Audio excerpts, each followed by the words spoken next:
పరిశుద్ధ గ్రంథం నుండి ఒక లేఖన భాగాన్ని మనం ఇప్పుడు చదువుకోబోతున్నాం. రోమా పత్రిక 5వ అధ్యాయం 6వ వచనం. రోమా పత్రిక 5వ అధ్యాయం 6వ వచనం.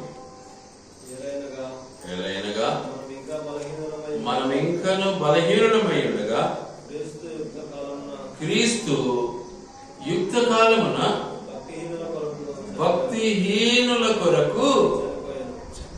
చూసారా, మనము ఎలైనగా మనం ఇంకా బలహీనులమై ఉన్నాము.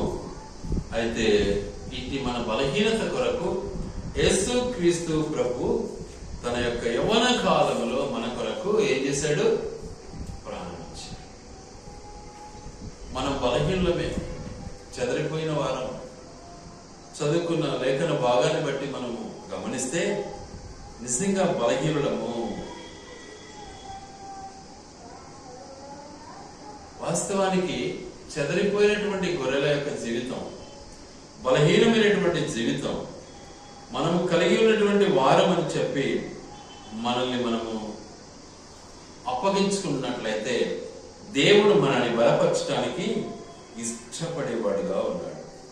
ఎలాంటి గొర్రెలము? మనమంతా బలహీనమైనటువంటి గొర్రెలము. గొర్రెలు అంటే అర్థం ఏంటి? గొర్రెలు అంటే అర్థం ఏంటి? హెచ్కేల్ గ్రంథము 34వ అధ్యాయము 31వ వచనం చదువుకుందాం. హెచ్కేల్ గ్రంథము 34వ అధ్యాయము 31వ వచనం చదువుకుందాం. నా గొర్రెలను నేను మేపుచున్న గొర్రెలునగు మీరు మనుషులు. గొర్రెలు అంటే ఎవరంట? మనుషులు. చాలా చక్కగా దేవుడు మనతో మాట్లాడతాడు. మీరు గొర్రెలు అని నేను పిలుచుకుంటున్నాను అంటే నన్ను వెంబడించేవారు అని అర్థం. క్రైస్తవులు అంటే క్రీస్తును వెంబడించేవారు అని అర్థం. కాబట్టి ఆయన గొర్రెలము అంటే ఆయనను మనం వెంబడించేవారము అని అర్థం. గనుక ఆయన గొర్రెలముగా మన పరిస్థితి ఏమైపోయింది అంటే బలహీన స్థితికి దిగజారిపోయినటువంటి వారం అయిపోయారు.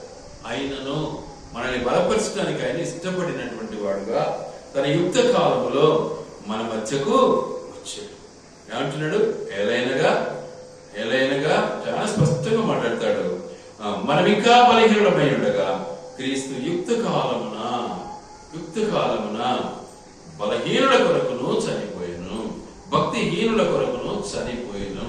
కాబట్టి బలహీనులమైనటువంటి మన కొరకు, భక్తిహీనతో కూడినటువంటి మన కొరకు యేసు ప్రభు ఈ లోకానికి వచ్చాడు, తన ప్రాణం ఇచ్చాడు. అంటే ఆ దేవాది దేవుని, నిజంగా మన కొరకు తన ప్రాణం ఇచ్చిన ఆ దేవుని మనం స్తుతించగా మానలేదు, ఆయన ఆరాధించగా మానలేదు. కాబట్టి మనం ఆయన ఆరాధించాలి. ఆ తర్వాత రెండో అంశాన్ని మనం ఒకసారి జ్ఞాపకం చేసుకుంటే చూద్దాం. ఏమంటున్నాడు ఇక్కడ అంటే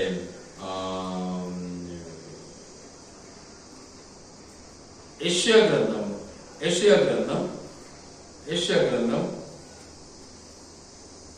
1వ అధ్యాయం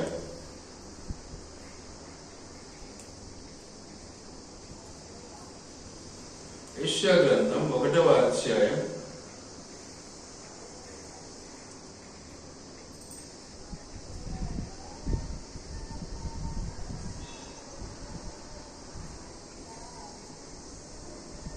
5వ వచనం చదువుకుందాం. నిత్యము తిరుగుబాటు చేయొచ్చు, మీరెలాగూ ఇంకను కొట్టబడుదురు. ప్రతి వాడు నడినెత్తిని వ్యాధి కలిగి ఉన్నాడు, ప్రతి వాని గుండె బలహీనమై. చూసారా, ప్రతి వాని గుండె ఏమైపోయింది?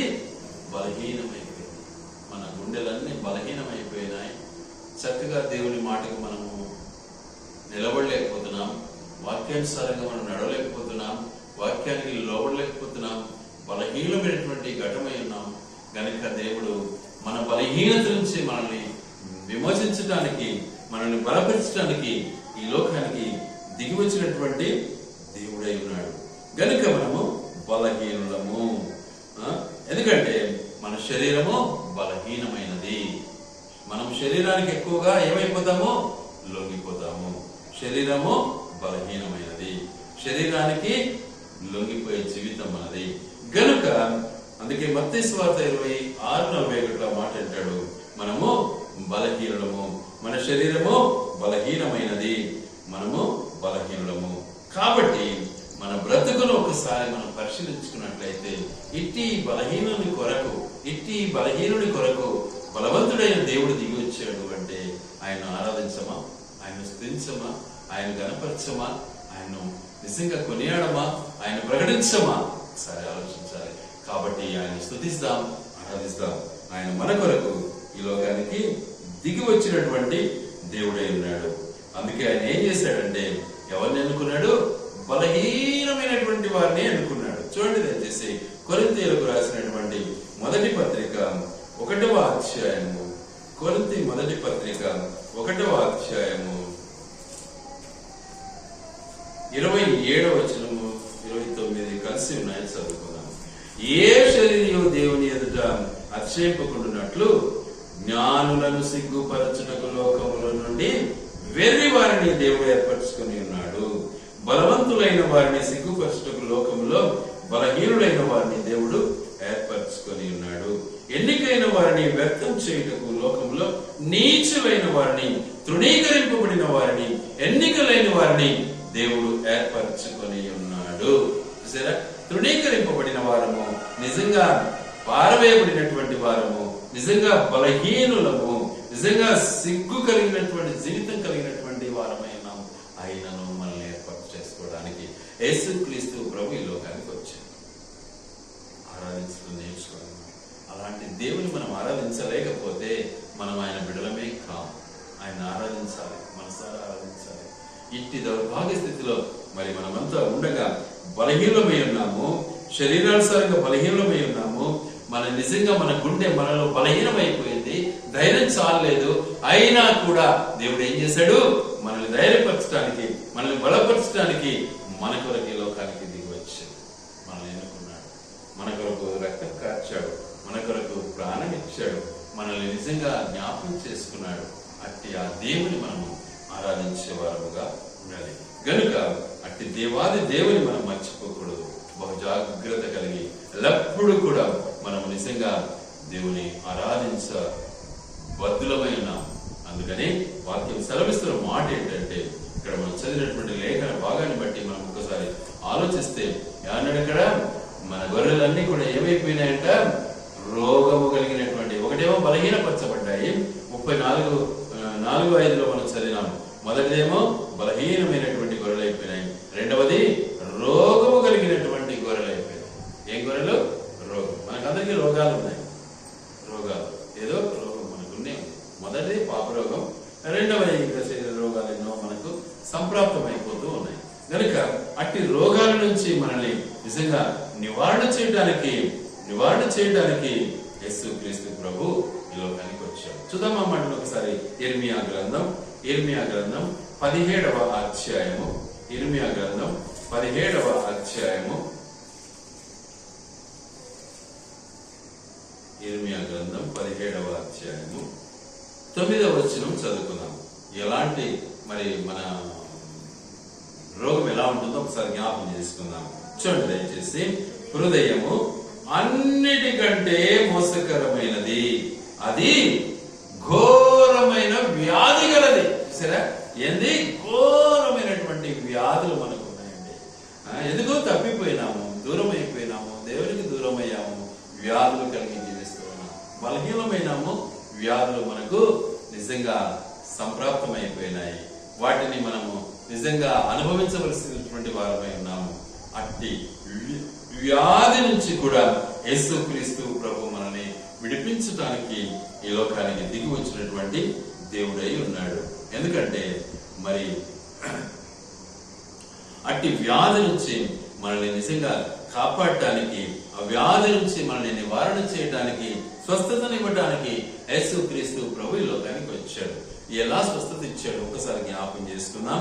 యెషయా గ్రంథం 53వ అధ్యాయం, యెషయా గ్రంథం 53వ అధ్యాయం 5వ వచనం చదువుకుందాం. మన అతిక్రమ క్రియలను బట్టి అతడు గాయపరచబడెను. చూసారా? మనము చేసినటువంటి రోగము ఎలాంటిది అంటే అతిక్రమమైనటువంటి జీవితం. అభయంకరమైనటువంటి రోగం కొరకు యేసుక్రీస్తు ప్రభువుల వారు ఏమయ్యాడు? గాయపరచబడ్డాడు. మన దోషములను బట్టి ఆయన నలగొట్టబడ్డాడు. ఏం రోగము? దోషారోపణ జీవితం మనది ఎల్లప్పుడూ కూడా. కాబట్టి ఆయన మన కొరకు నలగొట్టబడ్డాడు. మన సమాధానార్థ శిక్ష అతని మీద చూసారా, మనకు సమాధానం ఇవ్వాలని శిక్ష ఆయన భరించడానికి ఇష్టపడ్డాడు. మనం రోగగ్రస్తులమై ఉండగా మనకు స్వస్థత ఇవ్వడానికి ఆయన రోగి అయినాడు. మనకు సమాధానం ఇవ్వాలని ఆయన తన ప్రారంభించాడు. ఎంత గొప్ప దేవుడు! అట్టి ఆ దేవుని మనము స్తుతించక ఆరాధించక ఎలా ఉండగలము? కాబట్టి రోగ పీడితులమైనటువంటి మనలను దేవుడు ఏం చేస్తున్నాడు? నిజంగా మనల్ని స్వస్థపరచడానికి ఇష్టపడ్డాడు. మన రోగాల నుంచి స్వస్థ. నంబర్ 1 దేనికోసము? బలహీనుడమైనటువంటి మన కోసము మనల్ని బలపరచడానికి ఈ లోకానికి వచ్చాడు. తాను బలహీనుడిగా అసలు అప్పగించబడ్డాడు. రెండవది దేనికోసము? రోగులమై ఉన్నాము. మన రోగాన్ని నివారణ చేయడానికి ఆయన రోగగ్రస్తుడైపోయాడు. కాబట్టి ఆయన నిజంగా మన దోషమును బట్టి, మన అపరాధమును బట్టి, మన రోగమును బట్టి ఆయన కలవరస్యలోకి అప్పగించబడ్డాడు. మూడవదిగా ఏం మాట అన్నాడు అక్కడ? మూడవదిగా ఏమంటున్నాడు? చూద్దాం మాటను. స్వస్థపరచు గాయపడినటువంటి జీవితం. మన జీవితం ఎలా ఉంది? గాయపడినటువంటి వారమై ఉన్నాం. మనం అందరం ఎలా ఉన్నాము? గాయపడినటువంటి గొర్రెలు. ఎన్నో విధాలుగా గాయపరచబడుతూ ఉంటాం. పొద్దున లేఖనాల మంచి మాటలోనో, క్రియలోనో, చూపుల్లోనో, ప్రార్థనలోనో, వాడిట్లోనే వీడిట్లోనే అని మనసునంతా గాయపరుచుకుంటూ ఉంటాం అనమాట. గాయపడినటువంటి మన యొక్క దుస్థితి నుంచి, మన యొక్క బలహీనత నుంచి, మన యొక్క అస్వస్థత నుంచి, మన యొక్క గాయపడిన జీవితం నుంచి మనల్ని స్వస్థపరచడానికి, గాయపడిన మన జీవితం నుంచి మనల్ని వెలివేయటానికి యేసుక్రీస్తు ప్రభుల వారి లోకానికి వచ్చాడు. చూద్దాం ఆ మాటను ఒకసారి. యెషయా గ్రంథం 1వ అధ్యాయం. యెషయా గ్రంథం 1వ అధ్యాయం 6వ వచనం చదువుకున్నాం. అరకాలు మొదలుకొని తల వరకు స్వస్థత కొంచెమైనను లేదు. ఎక్కడ చూచినను గాయములు, దెబ్బలు, పచ్చి పుండ్లు. అవి పిండబడలేదు, కట్టబడలేదు, తైలంతో మెత్తన చేయబడలేదు. చూసారా ఎలాంటి గాయాలు ఉన్నాయి మనకు? భయంకరమైన గాయాలు. ఆ గాయాలు మానిపోవడంలే. ఆ గాయాలను బట్టి మనం కృంగిపోతూనే ఉంటూ ఉన్నాం. అట్టి గాయపడినటువంటి మన జీవితం నుంచి మనల్ని వెలివేయటానికి, గాయపడిన మన జీవితం నుంచి మనల్ని బాగు చేయటానికి, గాయపడినటువంటి మన యొక్క జీవితాల నుంచి మనల్ని సరిచేయటానికి యేసుక్రీస్తు ప్రభు ఏం చేశాడు? తన్ను గాయపరుచుకున్నాడు. మనకు స్వస్థత ఇచ్చాడు. ఎందుకంటే గాయములు రేపువాడను నేనే, గాయములను కట్టువాడను నేనే అని వాక్యం సెలవిస్తా ఉంది. అలాగే మన గాయాలు ఎలా ఉన్నాయి? పచ్చి పుండ్లు లాగా ఉన్నాయి. గాయాలన్నీ ఏమైపోయినాయి? పచ్చి పుండ్ల వలె తయారైపోయినాయి. గనుక అట్టి గాయము నుంచి నిజంగా మనము బాగుపడాలని యేసుక్రీస్తు ప్రభు తాను గాయపరుచుకున్నాడు. తన గాయాన్ని బట్టి మనకు స్వస్థతనిచ్చాడు. ఎంత గొప్ప విషయం! ఒక్కటేమో బలహీనత నుంచి మనల్ని బలపరచడానికి యేసు ప్రభు ఈ లోకానికి వచ్చాడు. రెండవదేమో రోగాల నుంచి మనల్ని నివారణ చేయడానికి, స్వస్థత చేయడానికి ఈ లోకానికి వచ్చాడు. మూడవదేమో గాయపడినటువంటి మన జీవితం నుంచి మనల్ని బాగు చేయడానికి ఈ లోకానికి వచ్చాడు. కాబట్టి మన జీవితంలో ఈ సత్యాలు మనం ఎరగాలి. వీటిని బట్టి మన జీవితాన్ని మనం సరిచేసుకుంటూ ముందుకు సాగాలి అన్నది దేవుని యొక్క ఉద్దేశం. అందుకని వాక్యం సెలవిస్తున్న మాట ఏంటంటే, అక్కడ ఉన్నటువంటి మాటను ఒకసారి మనం గమనిస్తే, ఈ లోకం ఏం చేస్తుంది? నేను గాయపరచాలని ఇష్టపడుతుంది. చూద్దాం ఆ మాటను ఒకసారి. లూకా సువార్త 10వ అధ్యాయం. లూకా సువార్త 10వ అధ్యాయం. లూకా సువార్త 10వ అధ్యాయము 30వ వచనం చదువుకున్నాం. 30వ వచనం చదువుకున్నాం. లూకా సువార్త 10వ అధ్యాయం 30వ వచనం చదువుకున్నాం. అందుకు యేసు ఇట్లా, నేను ఒక మనుషుడు యెరూషలేము నుండి యెరికో పట్టణమునకు దిగి వెళ్ళుచు దొంగల చేతిలో చిక్కెను. వారు అతని బట్టలు దోచుకొని అతన్ని కొట్టి కొర ప్రాణముతో విడిచిపోయింది. చూసారా ఎంత చక్కగా ఉందో? ఎలా ఉంది పరిస్థితి? ఎక్కడి నుంచి ఎక్కడికి పోయినాడు మనడు? ఎక్కడి నుంచి ఎక్కడికి పోయినాడు? యెరూషలేము నుండి యెరికో పట్టణానికి ఎలా పోయినాడు? ఎలా పోయినాడు అనేది ఇక్కడ అక్కడ ఏముంది? ఎలా పోయినాడు? దిగి వెళ్ళాడు.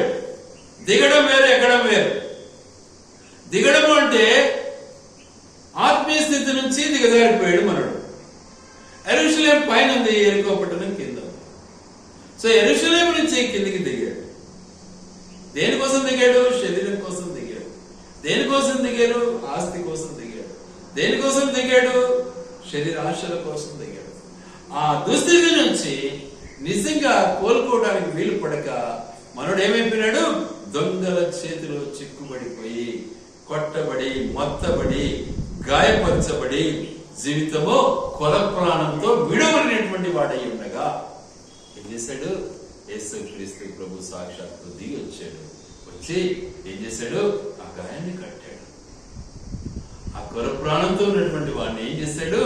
గాయాన్ని కట్టి, తుడిచి, ద్రాక్షారసంతో శుభ్రం చేసి, గాయం కట్టి ఆ పూటకుల ఇంటికి తీసుకెళ్లి భోజనం పెట్టమని చెప్పాడు.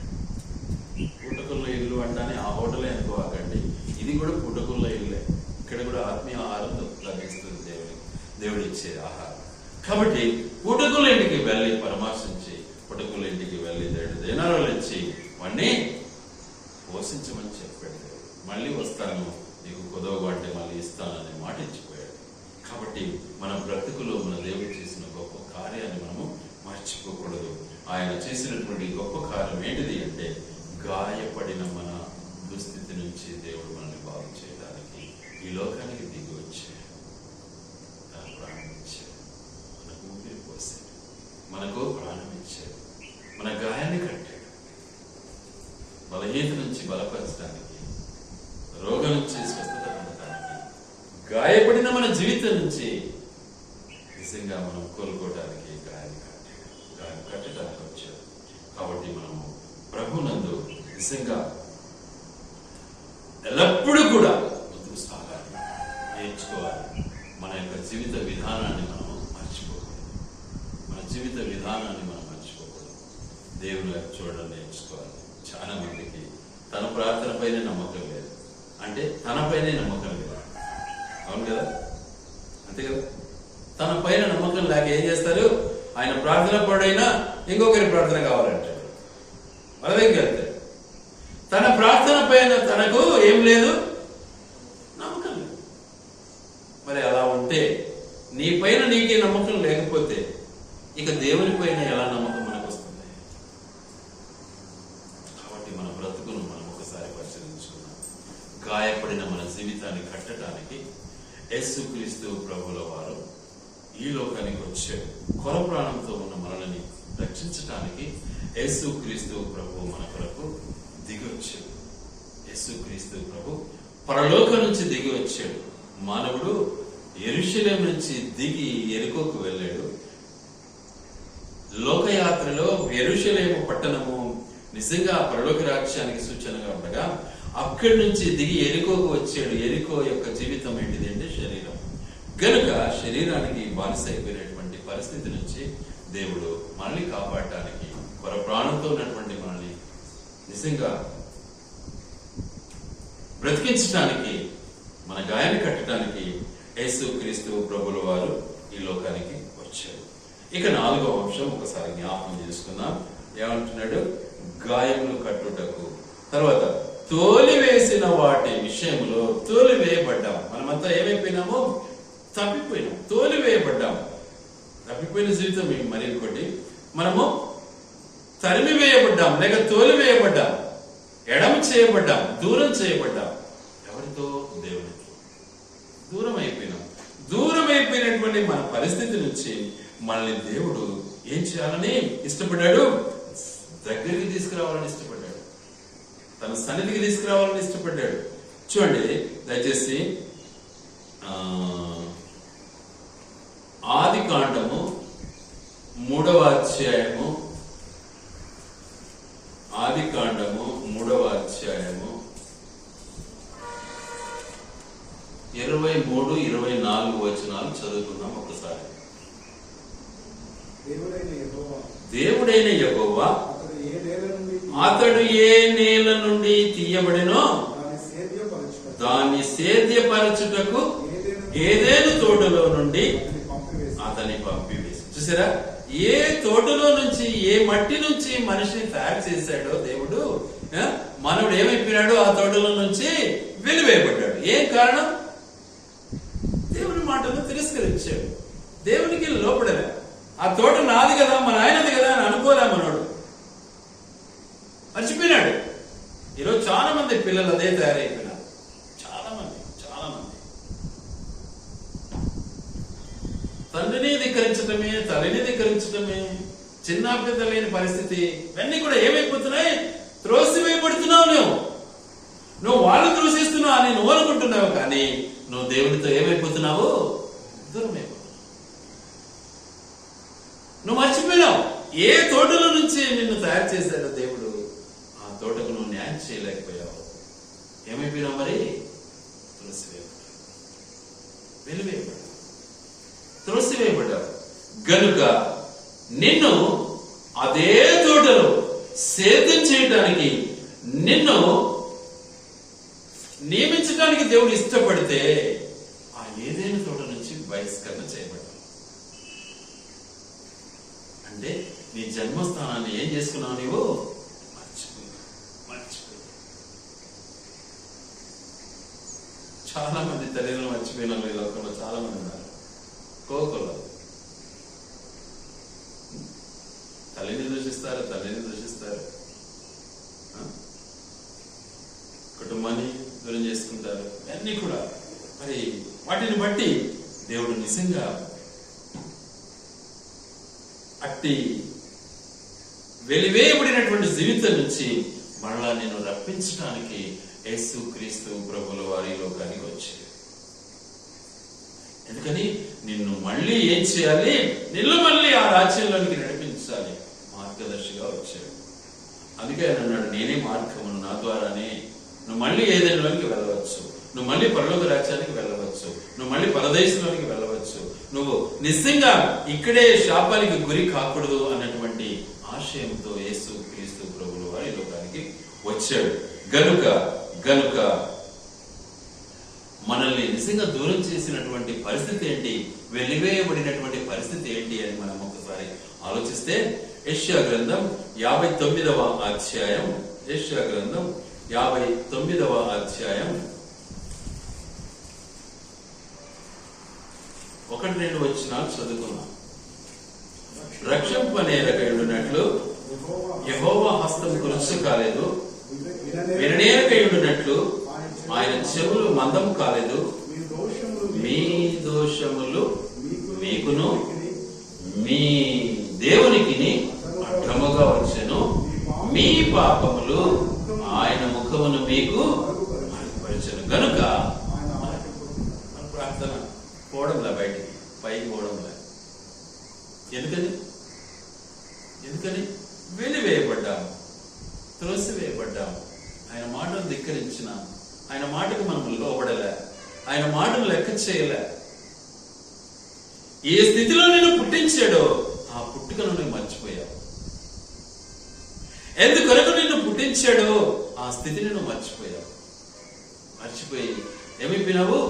లోకానికి దాసోకుని వెళ్ళిపోయావు. ఎరికో నాకు కావాలి, సువాసన నాకు కావాలి, ఈ లోక ఆశలు నాకు కావాలని కోరుకున్నావు. ఏమైపోయినావు?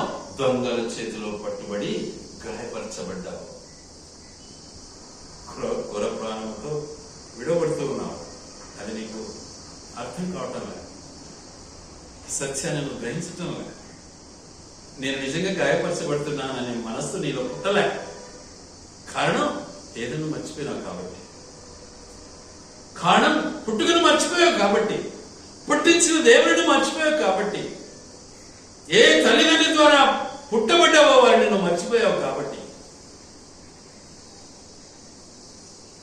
గనుక నీ జీవితంలో ఒక్కసారి జ్ఞాపకం చేసుకో, అట్టి స్థితిని నీకు మరలా పునరుద్ధరణ చేయటానికి యేసుక్రీస్తు ప్రభుల వారు నీకు సమీపంగా రావడానికి ఇష్టపడ్డాడు. పరిగెత్తుకుంటూ వచ్చాడు. వెలివేయబడినటువంటి నీ జీవితం నుంచి నిన్ను ఏం చేయాలని ఇష్టపడ్డాడు? దేవునికి మళ్ళీ సమీపస్తులుగా చేయడానికి ఇష్టపడ్డాడు. సమీపస్తులుగా చేయడానికి ఇష్టపడ్డాడు. ఎఫెసీ పత్రిక 2వ అధ్యాయం. ఎఫెసీ పత్రిక 2వ అధ్యాయం. ఎఫెసీ పత్రిక 2వ అధ్యాయం 13వ వచనం చదువుకుందాం. ఆయనను మునుపు దూరస్తులైన మీరు, మునుపు ఏమైపోయినా మనము ఏదేను నుంచి వెలివేయబడ్డాము, తండ్రి ఇంటి నుంచి త్రోసివేయబడ్డాము, తల్లి తండ్రి దూరం చేసేసారు, దూరం చేసుకున్నాం. మనం తల్లిదండ్రి మాట వినలే, ఆయన యొక్క శిక్షణ అంగీకరించడానికి ఇష్టపడలే మనం. కాబట్టి దూరం అయిపోయినాం. మునుపు ఏమైపోయినాం? నీవు దూరస్తుని అయిపోయినాం. అయితే ఇప్పుడు మీరు క్రీస్తు యేసునందు, క్రీస్తు రక్తము వలన చూసారా, యేసు క్రీస్తు ప్రభు మన కొరకు ఈ లోకానికి రావటం, ఆయన కాల్చిన రక్తము ద్వారా తండ్రికి మరలా మనము ఏం కాబోతున్నామో సమీపస్తులం కాబోతున్నాం. చూసారా, సమీపస్తులం కావాలి. మనము నిజంగా సమీపస్తులం కాకుండా నా కథను చూడని మనం అనుకున్నట్లయితే ఏం చేసుకోలేము. నరకం మనకు తప్పదు, అగ్నిగుండం మనకు తప్పదు, సందేహమే లేదు. ఎన్నైనా ఇప్పటికి దాదాపు 4 అయిపోయినాయి. ఒకటోది,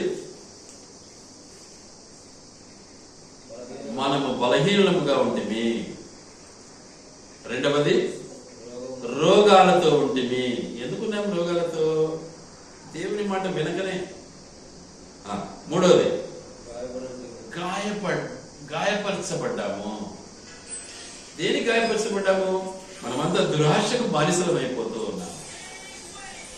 మనమంతా యెరూషలేమును వదిలిపెట్టి మనమంతా కూడా యెరికో కావాలని కోరుకుంటూ ఉన్నాం. యెరికో సువాసనతో కూడింది, శపించబడినది. రెండవది, వాసన బాగానే ఉంది, సెంటు బాగానే ఉంది, అక్కడ మంచి ఆనందం బాగానే ఉంది. మీకు తెలుసా, ఒకసారి ఒక ఫోటో పెట్టినారు యూట్యూబ్ లోను. ఒక ఆయన కోటీశ్వరుడు, బిలినర్స్, ఆయన చుట్టూ బంగారు, రత్నాలు, వజ్రాలు అన్ని పెట్టి ఆయన చనిపోతానే మంచం మధ్యలో వేసి మొత్తం అన్ని పెట్టినారు. ఏరోప్లేన్లు పెట్టినారు, హెలికాప్టర్లు పెట్టినారు, జీపులు, కార్లు, రకరకాలు అన్ని ఉన్నాయి. అయితే ఏమైపోయినాడు? చచ్చిపోయినాడు. ఎక్కడికి వచ్చినాడు? యెరికోకు వచ్చినాడు. మన బ్రతిక అంతే. ఇది మనం గ్రహించగానే దేవునికి దూరం అయిపోతున్నాం. నంబర్ 1, బలహీనం అయిపోయినాము. నంబర్ 2, రోగస్తులం అయిపోయినాము. నంబర్ 3, గాయపరచబడ్డాము. నంబర్ 4, వెలివేయబడ్డాము. వెలివేయబడటానికి దేవుడు ఏం పని చేశాడు మన కొరకు? మునుపు మనం వెలివేయబడ్డాము, ఆదాము ద్వారా మనం వెలివేయబడ్డాము. అయితే క్రీస్తు యేసు యొక్క రక్తం ద్వారా ఏం చేస్తున్నాడు? దేవుడు మనల్ని సమీపస్తులుగా చేస్తున్నాడు. కాబట్టి ఈ 4 అంశాలు చాలు దేవుని మనం ఆరాధించుకున్నాం. దేవుడి మాటలు ఆయన వెనుకలో దీవించి ఆశీర్వదించుగాక.